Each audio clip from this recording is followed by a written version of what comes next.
안녕하세요. 반갑습니다. 이번 2022년 상반기에 공부하게 될 소선지서를 소개합니다. 구약 맨 마지막에 있는 호세아부터 말라기까지의 12개의 선지서를 소선지서라고 합니다. 열왕들의 역사와 함께 소선지서의 내용을 살펴보면서 하나님의 마음을 알아가는 시간이 되기를 바랍니다.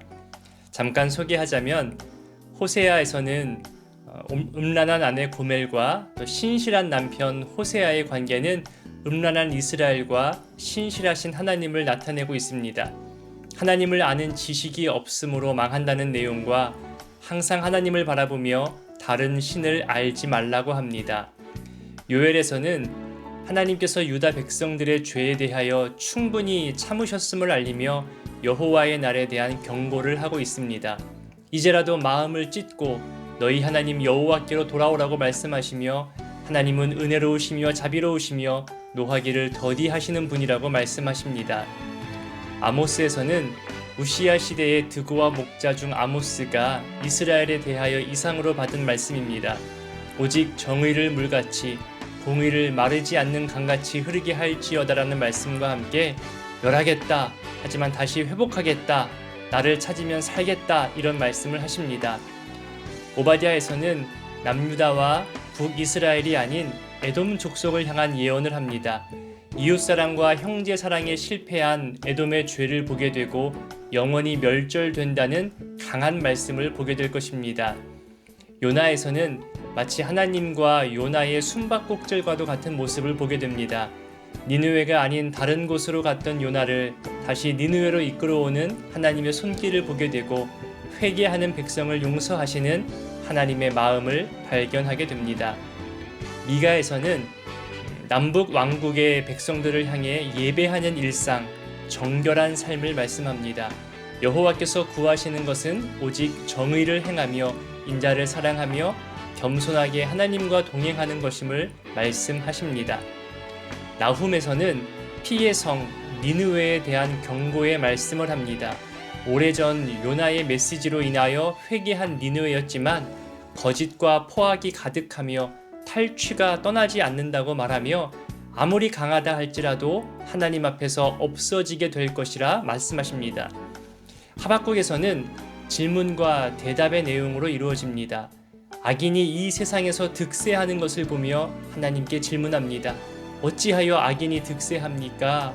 왜 악한 자를 사용하십니까? 그 물음에 대한 하나님의 대답을 볼 수 있습니다. 수년 내에 부흥케 해달라는 기도와 비록 무화과 나무가 무성치 못하고 포도 열매가 없으며 또 수출과 먹을 것이 없을지라도 여호와로 말미암아 즐거워하고 기뻐한다는 말씀은 노래로도 불려지고 있습니다. 스바냐에서는 형벌의 날, 여호와의 날, 구름과 흑암의 날, 두려운 날 이렇게 심판의 날을 여러 가지로 묘사하고 있습니다.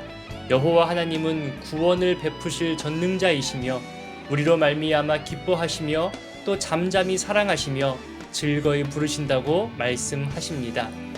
학계에서는 포로 귀환한 백성들이 하나님 우선으로 살지 못하고 성전을 재건하지 못하고 있을 때에 백성들을 향한 말씀입니다. 성전을 건축하라. 이 성전의 나중 영광이 이전 영광보다 크리라. 내가 이곳에 평강을 주겠다고 말씀하십니다.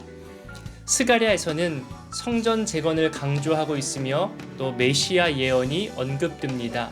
보이는 성전뿐만이 아니라 진정한 성전의 회복, 보이지 않는 진정한 성전의 완성인 메시아를 말씀합니다. 말라기에서는 성전은 재건되었지만 하나님과의 관계가 온전치 못함을 말합니다. 온전한 제사가 드려지지 않고 있음이 안타깝습니다. 하나님께서 이야기하면 백성들은 핑계대며 반론을 제시하는데 그 내용이 너무 안타깝기만 합니다. 위대한 창조로 시작한 그 구약의 마지막이 안타깝게 마무리되고 있음을 보게 될 것입니다. 잠깐 소개한다고 했는데 전부 다 이야기한 것 같습니다.